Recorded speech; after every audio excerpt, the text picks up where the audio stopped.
ጤና ይስጥልን የተወደዳችሁ የገበያ ሚዲያ ተከታታዮቻችን የህዳር 1 ቀን 2018 ዓ.ም ዕለታዊውን የምዕራፍ 2 የምሽት የዜና ዘገባችንን ይዘንላችሁ ቀርበናል። የተመረጡ ምጣኔ ሀብታዊ፣ ማህበራዊና ሌሎች አዳዲስ መረጃዎችን በዜና ዘገባችን ላይ ያካተናል። አብራችሁን እንድትቆዩ እንጋብዛችኋለን። በቅድሚያም አርዕስቶችን ሁለት ከፍተኛ አመራሮች በከባድ ወንጀል ክስ እንደተመሰረተባቸው ተሰምቷል። ሙሉ መረጃውን በዝርዝር የምትሰሙት ይሆናል። በጠቅላይ ሚኒስትር ዶክተር አብይ አህመድ ትዕዛዝ የመድኃኒት አቅርቦትና የጤና አገልግሎትን ያሳልጣል የተባለ አዲስ መተግበሪያ ይፋ ሆነም። መተግበሪያውን በተመለከተም በርካታ መረጃዎች ተሰምተዋል፣ የምናጋራችሁ ይሆናል። ግብጽ በጎረቤት ሀገር አዲስ ወደብና የሎጂስቲክ ማዕከላትን ልትገነባ መሆኑ ተነገረም። ወደቡን በሚመለከት የሚወጡ አዳዲስ ጉዳዮች አሉ፣ በዝርዝር የምናደርሳችሁ ይሆናል። አሽከርካሪዎችን መንጃ ፈቃድ እስከ መንጠቅ የሚደርስ ቅጣት ሊጣልባቸው መሆኑ ተሰማም። የዚህ እርምጃ ምክንያት ምንድነው? በዝርዝር የምናጋራችሁ መረጃችን ነው። ተከስቶ በነበረው አሰቃቂ አደጋ በርካታ መኖሪያ ቤቶች ሙሉ በሙሉ መውደማቸው ተገለጸ። ይህን አሰቃቂ አደጋ ተከትሎ ዝርዝር መረጃዎች ይፋ ሆነዋል፣ የምትሰሙት ይሆናል። የተወደዳችሁ የገበያ ሚዲያ ተከታታዮቻችን እነዚህንና ሌሎች ኢኮኖሚያዊና ማህበራዊ መረጃዎቻችንን ይዘንላችሁ ቀርበናል።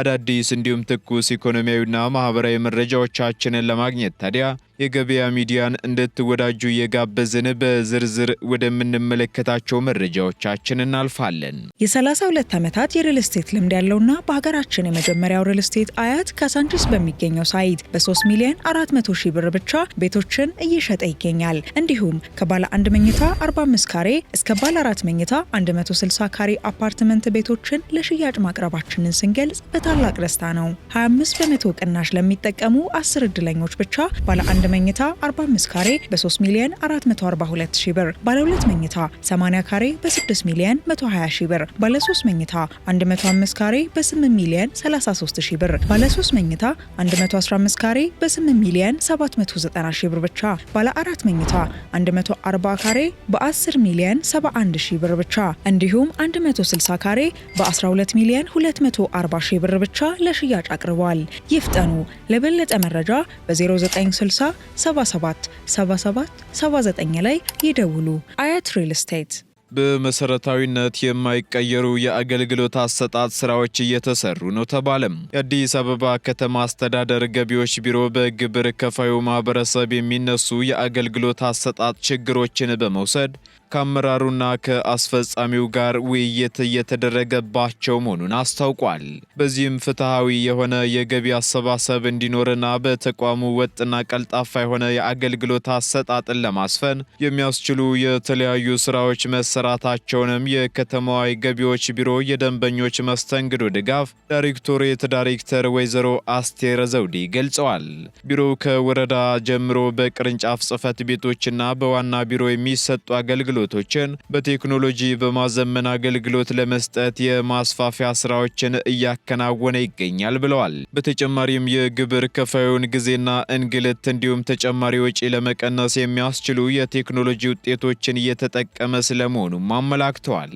በሌላ በኩል ግብር ከፋዮች የ2017 የዓመታዊ የግብር ማሳወቂያ ጊዜ እየተጠናቀቀ በመሆኑ ግብራቸውን በወቅቱ በመክፈል ካላስፈላጊ ወለድና ቅጣት ራሳቸውን ሊጠብቁ እንደሚገባም ቢሮ አሳስቧል።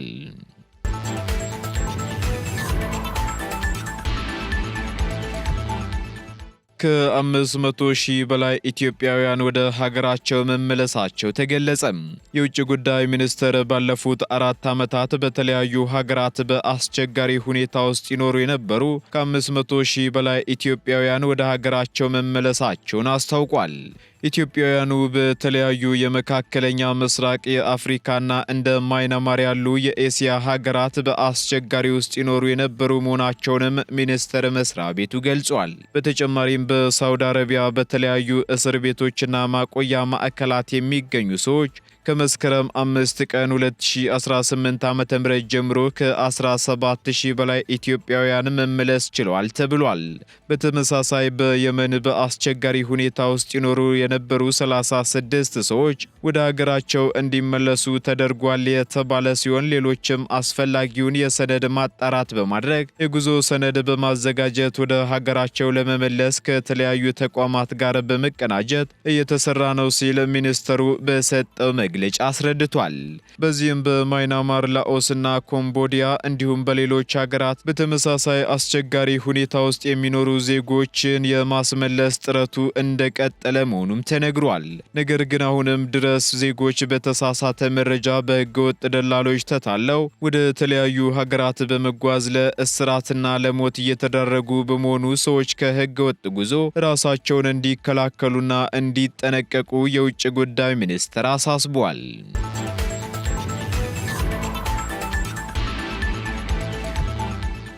ሁለት 274 ቦታዎች ለሊዝ ጨረታ መቅረባቸው ተገለጸም። ሰባተኛው ዙር የመሬት ሊዝ ጨረታ ተጫራቾችና ህጋዊ ወኪሎቻቸው በተገኙበት በቦሌ ክፍለ ከተማ በዛሬው ዕለት በይፋ ተከፍቷል።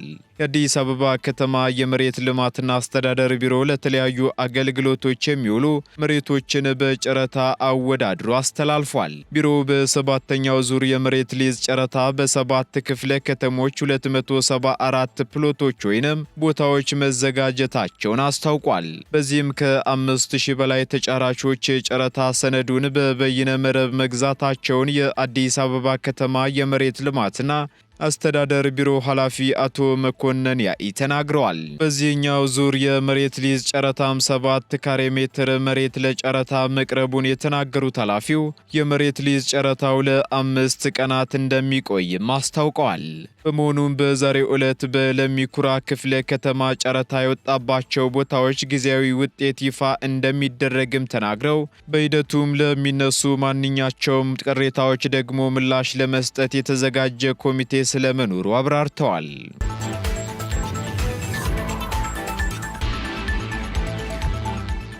የመድኃኒት አቅርቦትና የጤና አገልግሎት ተደራሽነትን ለማሻሻል ያስችላል የተባለ አዲስ መተግበሪያ ስራ ጀመረም። የጤና ሚኒስቴር ከጠቅላይ ሚኒስትር ጽሕፈት ቤት ጋር በመተባበር የመድኃኒት አቅርቦትና የጤና አገልግሎት ተደራሽነትን ለማሻሻል የሚያስችለውን ጤንነቴ የተሰኘ የሞባይል መተግበሪያን በይፋ ስራ መጀመሩን አስታውቀዋል። የመተግበሪያው ዋና ዓላማ ደግሞ የሰውን ልጅ ከሚገጥሙ የጤና ችግሮች መታደግ ነው የተባለ ሲሆን በጠቅላይ ሚኒስትር ዶክተር አብይ አህመድ ሐሳብ አመንጭነት በሀገር ውስጥ የበለጸገ ወይንም የለማ መሆኑ ተገልጿል። በዚህም በ5 የሀገር ውስጥ ቋንቋዎች ይሰራል በተባለው በዚህ መተግበሪያ ተገልጋዮች በየትኛውም ስፍራ ሆነው ሊጠቀሙበት ይችላሉ ሲሉ የጤና ሚኒስትር ዶክተር መቅደስ ዳባ ተናግረዋል። ይህ ጤንነት የተሰኘ መተግበሪያ የመድኃኒት አቅርቦት ሰንሰለትን ምቹ ከማድረግም ባለፈ መድኃኒት በሚፈለገው መጠንና በትክክለኛው ሰዓት ለተገልጋዩ ማድረስ ያስችላልም ተብሏል። መተግበሪያው በአሁኑ ሰዓት በአዲስ አበባ ከተማ ባሉ 8 ክፍለ ከተሞች ስራውን የጀመረ ሲሆን ወደ ክልል ከተሞችም የማስፋፊያ እቅድ እንዳለ ተመላክቷል። ይህ ጤንነት የተሰኘው መተግበሪያ የጤና ተቋማት ያላቸውን አገልግሎቶችና መድኃኒቶች በአግባቡ ማስተዳደርና የሚገኙበትን ቦታ መጥቀስ የሚችሉበት መሳሪያ ነው የተባለ ሲሆን ይህም ደግሞ የታካሚን ጤና አስተዳደር ለመቃኘትና ትክክለኛ መረጃ ለመስጠት ይረዳል መባሉን ከሚኒስትሩ የተገኘው መረጃ ያመለክታል።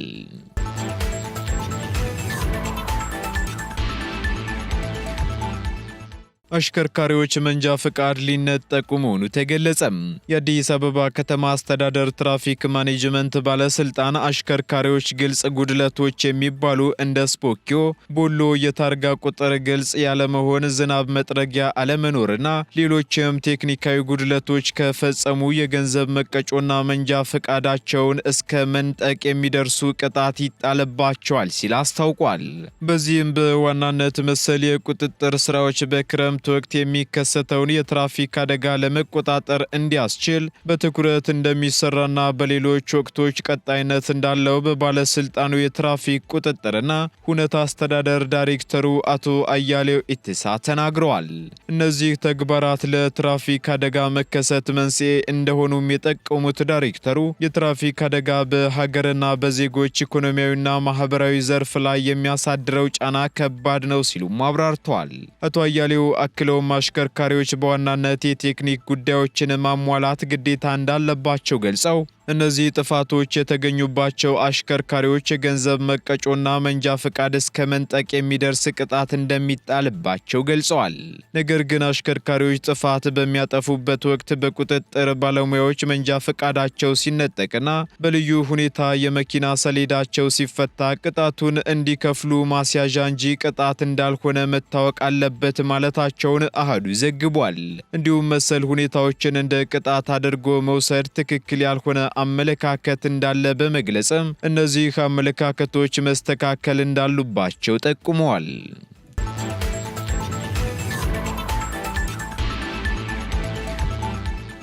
ተከስቶ በነበረው አሰቃቂ አደጋ 29 መኖሪያ ቤቶች ሙሉ በሙሉ መውደማቸው ተገለጸ። በደቡብ ምዕራብ ኢትዮጵያ ክልል በሚገኘው ቤንች ሸኮ ዞን ከ4 ወራት በፊት በተከሰተው የመሬት መንሸራተት አደጋ ከባድ የንብረት ውድመት መድረሱን የዞኑ አመራሮች አስታውቀዋል። አስደንጋጭ የነበረው አደጋው በ5 ወረዳዎች ላይ ከፍተኛ ጉዳት ማድረሱን የቤንች ሸኮ ዞን የግብርናና አካባቢ ጥበቃ ህብረት ስራ መምሪያ ኃላፊ አቶ ሳሙኤል አሰፋ ተናግረዋል። እንደ አቶ ሳሙኤል ገለጻ ከሆነ የመሬት መንሸራተት አደጋው ከ221 ሄክታር በላይ ሰብል እንዲሁም 29 መኖሪያ ቤቶችን ሙሉ በሙሉ አውድሟል ብለዋል። በሌላ በኩል በዚህ አደጋ ጉዳት ከደረሰባቸው ዜጎች መካከል 826 ማወራዎችንና አባወራዎችን በጊዜያዊነት ለመደገፍ የተለያዩ መንግስታዊና መንግስታዊ ያልሆኑ ድርጅቶች ተባብረው ጥረት ማድረጋቸውን ተጠቁሟል። የዞኑ አስተዳደር የተጎዱትን ዜጎች በዘላቂነት ለማቋቋም ጥናቶች ተደርገው የመሬት ልየታ ስራ መሰራቱን ቢያረጋግጥም ዞኑ ለሰፈራ ጣቢያዎች አካባቢ አስፈላጊ የሆኑ የትምህርት ቤቶች፣ የጤና ተቋማትና ሌሎች መሰረተ ልማቶችን ለመገንባት የበጀት እጥረት ስላለበት የፌዴራል መንግስትን ድጋፍ ጠይቋል መባሉን ካፒታል ጋዜጣ አስነብቧል። የህዝብ ተወካዮች ምክር ቤት የውጭ ግንኙነትና የሰላም ጉዳዮች ቋሚ ኮሚቴ ከዞኑ አመራሮች ጋር ባደረገው ውይይት ዞኑ የከፋ አደጋን አስቀድሞ በመቀነስ ያደረገው ጥረት የሚበረታታ መሆኑን አስታውቋል። ነገር ግን ዜጎችን በዘላቂነት ለማስፈር ከሚደረገው ጥረት ጎን ለጎን ሰብአዊ ድጋፎች እንዳይቋረጡ ትኩረት ሊሰጠው እንደሚገባ ግን አሳስቧል።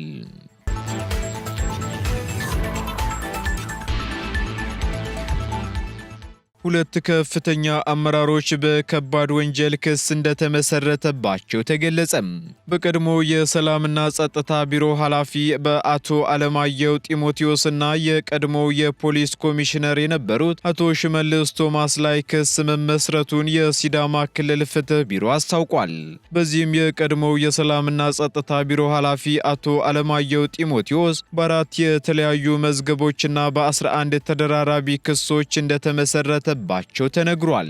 በተጨማሪም የፖሊስ ኮሚሽነር የነበሩት አቶ ሽመልስ ቶማስ ላይም ደግሞ በ3 መዝገቦችና በ7 ተደራራቢ ክሶች ማለትም ስልጣንን አለአግባብ በማገልገል የመንግስት ስራዎችን በማይመች አኳኋን በመምራት በህገወጥ መሳሪያዎች ዝውውር፣ በህገወጥ ኮንትሮባንድ ንግድ፣ በህገወጥ የፖሊስ ማዕረግ አሰጣጥና በሌሎች ወንጀሎች ክስ እንደተመሰረተባቸው የክልሉ ፍትህ ቢሮ አስታውቋል።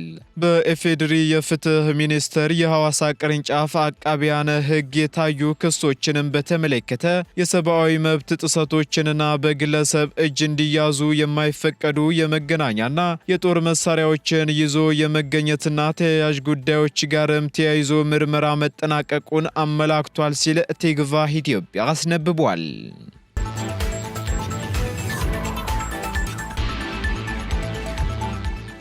ቀጥለናል። ውድ ተከታታዮቻችን ወደ መጨረሻው ዝርዝር መረጃችን ስንሸጋገር ግብጽ በጅቡቲ አዲስ ወደብና የሎጂስቲክ ማዕከላትን ልትገነባ መሆኑ ተነገረም። ለኢትዮጵያ ዓለም አቀፍ ንግድ መተላለፊያ በሆነችው ጅቡቲ ውስጥ ግብጽ ትልቅ የኢንቨስትመንት እንቅስቃሴ ልታደርግ መሆኑን አስታውቃለች። ይህም ግብጽ አዲስ የወደብና የሎጂስቲክ መገልገያዎችን ለመገንባት የሚያስችላት የትብብር ስምምነት ላይ ለመድረስ ተቃርባለች ተብሏል። በግብጽ ምክትል ጠቅላይ ሚኒስትር የሚመራ ከፍተኛ የልዑካን ቡድን በቅርቡ ወደ ጅቡቲ በሚያደርገው ይፋዊ ጉብኝት ስምምነቱ ይጠናቀቃል ተብሎ እንደሚጠበቅም ተነግሯል። የትብብሩ መሰረት የተጣለው ደግሞ እንደ አውሮፓውያኑ አቆጣጠር በህዳር 3 2025 በግብጽ ልዑካን እንዲሁም በጅቡቲ ወደቦችና ነፃ ቀጠና ባለስልጣን ሊቀመንበር አቡበከር ኦማር ሃዲ መካከል በተደረገ ስብሰባ ወቅት ነው ተብሏል። ይህ ኢንቨስትመንት የሚከናወነው ደግሞ ጎረቤት የሆነችው ኢትዮጵያ ኤርትራ ነፃነቷን ከወሰደች ከ3 አስርት ዓመታት በላይ በኋላ ቀጥተኛ የባህር በር ማግኘት ሳትችል በመቆየቷ ምክንያት ወደ ባህር ቀጥተኛ መዳረሻዋን ለማስመለስ በምትጥርበት ወሳኝ ወቅት ነው ተብሏል።